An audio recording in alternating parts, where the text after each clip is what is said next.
السلام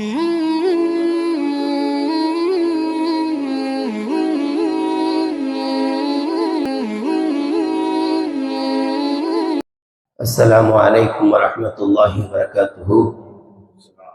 الحمد لله والصلاة والسلام على رسول الله محمد بن عبد الله. أما بعد، قال الله سبحانه وتعالى في كلامه القديم: ثم أورثنا الكتاب الذين اصطفينا من عبادنا فمنهم ظالم لنفسه ومنهم مقتصد ومنهم سابق بالخيرات بإذن الله ذلك هو الفضل الكبير. آمنا بالله صدق الله العلي العظيم.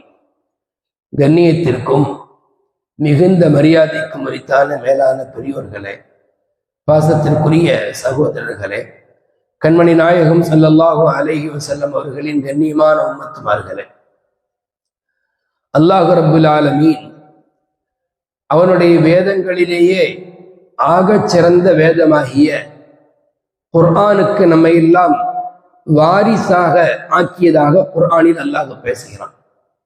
நமக்கு அல்லாஹ் குர்ஆனை வழங்கி அதன்படி வாழும்படி அல்லாஹ் நமக்கு உத்தரவிட்டுள்ளான். நம்மை தேர்ந்தெடுத்து அல்லாஹ் குர்ஆனை தந்திருக்கிறான். குர்ஆனில் அப்படித்தான் பேசுகிறான்.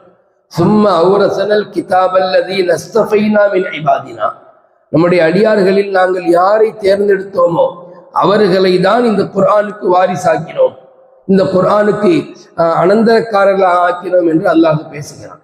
மேலான பெரியோர்களை என்ன விளக்குகிறது இந்த வசனத்தில என்று சொன்னால், இதற்கு முன்னுள்ள வேதங்கள் உம்மத்தின் எல்லோராலும் பின்பற்றப்படவில்லை. சொல்ல போனால் உம்மத்தின் எல்லா மனிதருடைய நாவுகளும் அவர்களுடைய வேதங்களை உச்சரிக்கவில்லை. எல்லோருக்கும் ஓத தெரியாது. அந்த வேதங்கள் குறித்து நபிமார்களுக்கு தெரியும், சில குறிப்பிட்ட நபர்களுக்கு தெரியுமே தவிர உம்மத்தின் கடைகோடி மனிதர்கள் வரை யாரும் அவர்களுக்கு இறங்கப்பட்ட வேதத்தை ஓதியதில்லை, அதன்படி வாழ்ந்ததில்லை. ஆனால் ரப்புல் ஆலமீன் அல்லாஹ் தஆலா குர்ஆனுக்கு வழங்கிய மகத்துவம் என்ன தெரியுமா? குர்ஆனை அல்லாஹ் இந்த உம்மத்திற்கு வாரிசாக ஆக்கினான். எல்லோருடைய நாவிலேயும் எப்படியாவது அல்லாஹ் உச்சரிக்க வைத்தார்.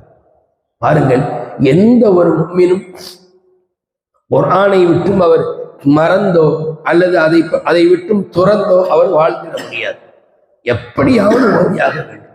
ஒரு அல்ஹம்துலில்லாஹ் சொன்னால் கூட அது குர்ஆனுடைய வசனங்களில் ஒன்றுதான்.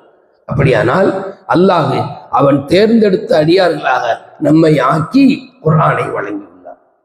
அந்த குர்ஆன் நமக்கு வழங்கின பரக்கத்தினால, குர்ஆனை அல்லாஹ் நமக்கு கொடுத்த பரக்கத்தினால இந்த உம்மத்தின் 3 பிரிவுகள், 3 பேருமே சொர்க்கத்துக்கு போவாங்க. இந்த உம்மத்தில் அல்லாஹ் குர்ஆனின்படி வாழக்கூடிய நபர்கள் 3 விதமாக இருப்பாங்க.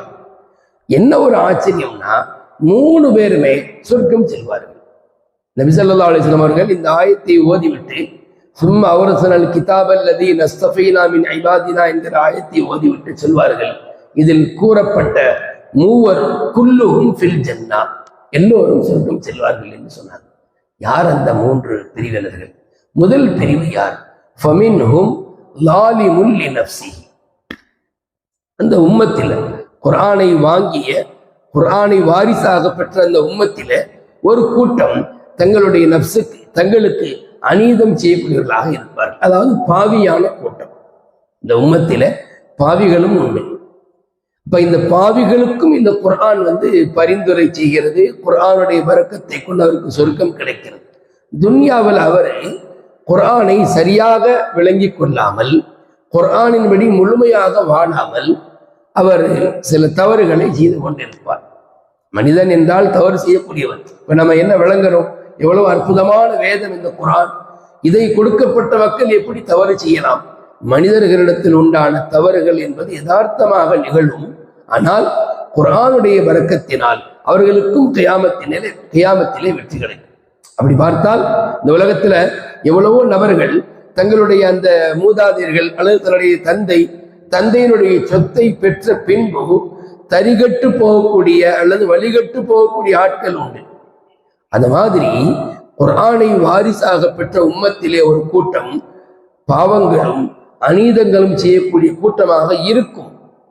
இல்லை என்று நாம மறுப்பதற்கல்ல. ஆனால் அவர்களுக்கும் அல்லாஹு தஆலா ஏதேனும் ஒரு வகையில் சொர்க்கத்தை கொடுத்துருவான். ஏன்னா ஈமான் இருக்குது இல்லை, ஈமானுக்கு பின்னால குர்ஆனை சரியான முறையில விளங்கல, அவங்க அதன்படி அவங்க அமல் செய்யல. அதான் இந்த உலகத்தில் யார் யாரெல்லாம் குர்ஆனை பெற்ற பின்பும் கூட அநீதங்களும் அநியாயங்களும் செய்வார்களோ அவர்களுக்கு ஒரு வகையில சின்னதொரு நம்பிக்கை இருக்க வேண்டும், அல்லாஹ் நம்மை மன்னித்து விடுவான். ஆனால் அதுவே அவங்களுக்கு உண்டான ஒரு அட்வான்டேஜாக ஆகிக்கொண்டு பாவங்களில் மூழ்கி விடக்கூடாது. இதற்கு முன்னால் வாழ்ந்த சமுதாயத்திலே அவர்களுக்கு வழங்கப்பட்ட வேதத்தின்படி வாழவில்லை என்பதை கடந்து அவர்கள் வேதத்திலே பல மாற்றங்களையும் புரிந்தார்கள். அல்லாஹ் இந்த உம்மத்திலே யாருக்கும் அந்த தைரியத்தை கொடுக்கல. யாரும் உம்மத்திலே வேதத்தில் கை வைக்கவில்லை. வேதத்தின்படி குர்ஆனின்படி வாழ்வதிலே குறைபாடுகள் கொண்ட நபர்களாக இருக்கிறோம்.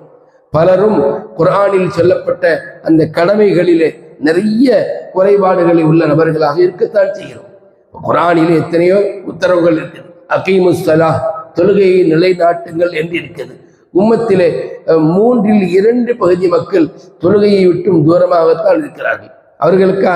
அதற்காக நாம் அவர்களை எதுவும் சொல்லிட முடியாது. ஏனென்றால் எல்லோருமே சொர்க்கம் செல்லக்கூடிய நபர்கள்.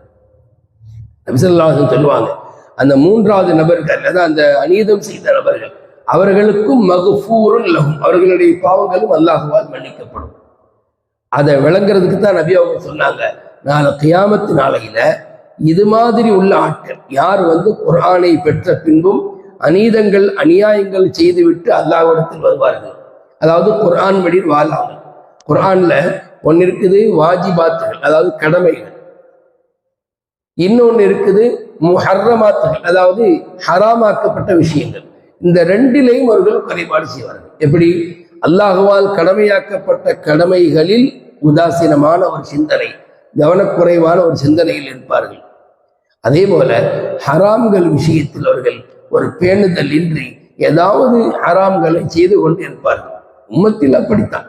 ஆனால் கியாமத்தில் இவர்கள் வரும்போது நபி அவங்க சொல்றாங்க, என்னுடைய ஷஃபாஅத், என்னுடைய பரிந்துரை என்னுடைய உம்மத்தில் உண்டான பெரும்பாவிகளுக்கு முதற்கட்டமாக உண்டு. அப்படின்னா அவர்களுக்கும் சொர்க்கத்தை அல்லாஹ் தந்துடுறான். அப்போ அந்த குர்ஆனை வாரிசாக பெற்ற நபர்களில் முதல் பிரிவினர் யார் என்றால் அவர்கள் குர்ஆனின்படி வாழ்வதிலே குறைபாடுகள் செய்வார்கள். அவருடைய நன்மைகள் கொஞ்சமாக இருக்கும், தீமைகள் ஜாஸ்தியாக இருக்கும். நன்மைகள் கொஞ்சமாக இருக்கும், ஈமான் இருக்கும், சில கடமைகள் இருக்கும். உதாரணமாக நான் சொல்றேன், நோன்பு, அதை அவர்கள் நோற்பார்கள். அல்லது ஹஜ்ஜி உம்ரா போன்ற அந்த வணக்கங்களை தங்களுடைய வசதி வாய்ப்புகளை கொண்டு செய்து முடித்து விடுவார்கள்.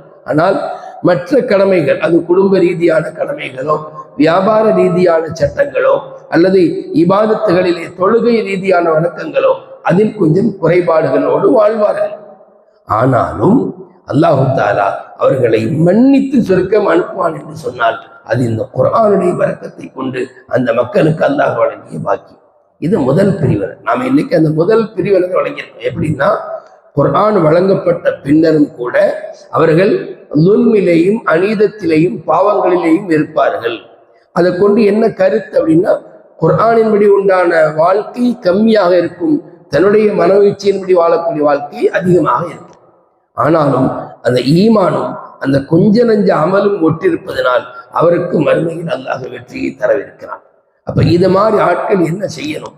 யார் குர்ஆனின்படி வாழவில்லையோ அவர்கள் என்ன செய்ய வேண்டும் முதற்கட்டமாக என்று சொன்னால், தௌபாவிலேயும் பாவ மன்னிப்பிலேயும் அதிகம் ஈடுபட வேண்டும். தன்னுடைய அந்த பாவங்களிலிருந்து விலகிவிட வேண்டும். அல்லாஹ் சொர்க்கத்தை தரவிருக்கிறான், நாயகம் ஸல்லல்லாஹு அலைஹி வஸல்லம் ஷஃபாஅத்தை செய்யவிருக்கிறான் என்றாலும் ஆயத்தை விளங்கி கொண்ட நாம எப்படி நினைச்சுக்கணும், நாம எப்படி இருக்கிறோம்? இதுல நாம அநீதம் செய்யக்கூடிய நபர்களாக இருக்கிறோம் என்று சொன்னால் அதிலிருந்து விலக வேண்டும். அல்லாஹ்வுடைய கடமைகளை நிறைவேற்றுவதில் நாம் ஆர்வம் கொள்ள வேண்டும். குர்ஆனை ஓதுவதிலேயும் குர்ஆனின்படி வாழ்வதிலேயும் அதிக முனைப்பு காட்ட வேண்டும். வல்ல நாயன் நம்மை அவனுக்கு பிடித்தமான நல்லடியார்களின் கூட்டத்தில் சேர்த்தல் புரிவானாக. குர்ஆனை விளங்கி அதை ஓதி அதன்படி வாழக்கூடிய நபர்களாக ஆக்கியர்கள் புரிவானாக.